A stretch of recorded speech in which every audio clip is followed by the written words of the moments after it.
Një burr, gruaja e të cilit ishte në aeroplanin e American Airlines, ka zbuluar mesazhet e fundit para përplasjes së aeroplanit.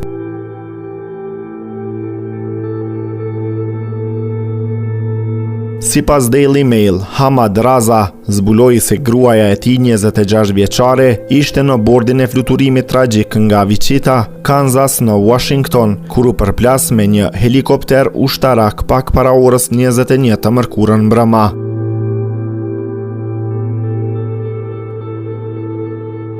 Shërbimet e urgjencës në qytet po kërkojnë lumin Potomac pranë aeroportit pas aksidentit.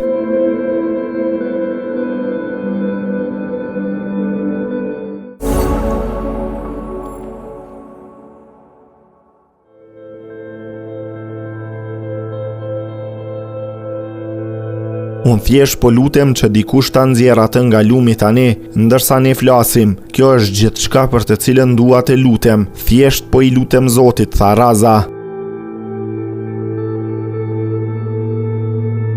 Raza zbuloi se aeroplani ishte aq afër uljes, saqë gruaja e tij ishte në gjendje t'i dërgonte mesazhe pak para rrëzimit.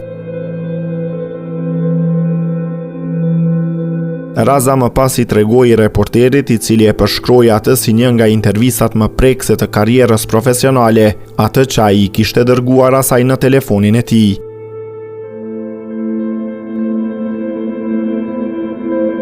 Ajo më dërgoi mesazhe se do të uleshim pas 20 minutash. Pjesa tjetër e teksteve të mia nuk shkuan dhe atëherë kuptova se diçka mund të mos ishte në rregull, tha ai. Burri tha se gruaja e tij kishte shkuar në Wichita për punë, por se ajo kur nuk ishte ndjerë rehat duke fluturuar. Raza dhe një antar i familjes po kalonin me ankth përmes terminalit 2 në aeroportin Reagan, duke pritur për ndonjë lajm. Ndryshe, linja ajrore ka konfirmuar se kishte 60 pasagjer dhe 4 antar të ekuipazhit në bordin e fluturimit 5342 nga Wichita, Kansas për në Capitol kur ndodhi përplasja.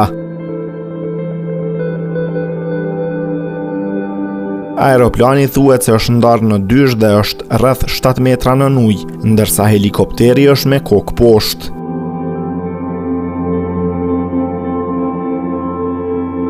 E zyrtarët e mbrojtjes kanë konfirmuar se Black Hawk ishte një helikopter i ushtrisë që mbante 3 ushtarë në atë kohë që ishin në një fluturim stërvitor.